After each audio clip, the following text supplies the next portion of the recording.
Mesdames, Messieurs, bonjour. Ravi de vous retrouver pour cette nouvelle édition du JT Cultures et Marchés.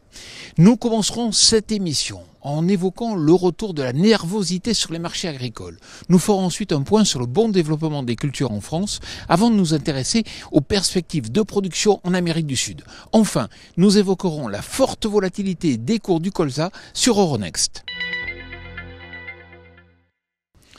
La nervosité a regagné les marchés agricoles ces dernières semaines. Il faut dire que les incertitudes sont nombreuses concernant la politique d'exportation de la part de la Russie.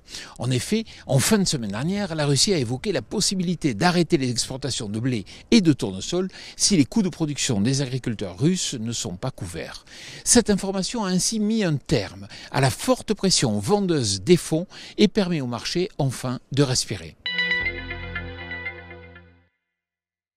En France, les conditions climatiques depuis les semis sont optimales sur la majeure partie de la zone de production.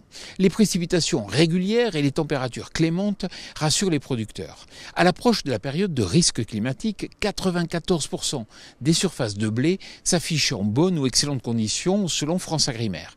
Il en est de même pour le développement des orges. Reste à savoir maintenant comment vont se dérouler les semis de maïs et de tournesol.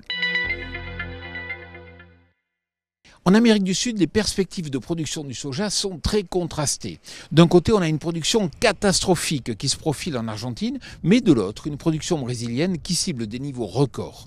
En effet, à l'heure où 70% des surfaces de soja sont récoltées, les estimations de production s'affichent autour des 150 millions de tonnes au Brésil, donc bien supérieures aux 130 millions de tonnes de l'an passé, et même au-delà du précédent record de 140 millions de tonnes en 2020. 67 € par tonne, c'est l'amplitude du prix du colza sur Euronext au cours des 2 dernières semaines. Les fondamentaux très lourds à l'échelle mondiale, couplés à la pression vendeuse des fonds, ont emmené les cours du colza sur les plus bas niveaux depuis 2 ans. Désormais, le regain d'intérêt acheteur sur les huiles végétales et la menace de la Russie, dont je vous ai parlé, d'arrêter les exports de tournesol, apportent un peu d'air à l'ensemble du complexe oléagineux. Mais attention, on sait que compte tenu du contexte géopolitique, tout peut rapidement s'inverser. Voilà, le JT Culture et Marché, c'est terminé. Je vous souhaite bien sûr une excellente semaine.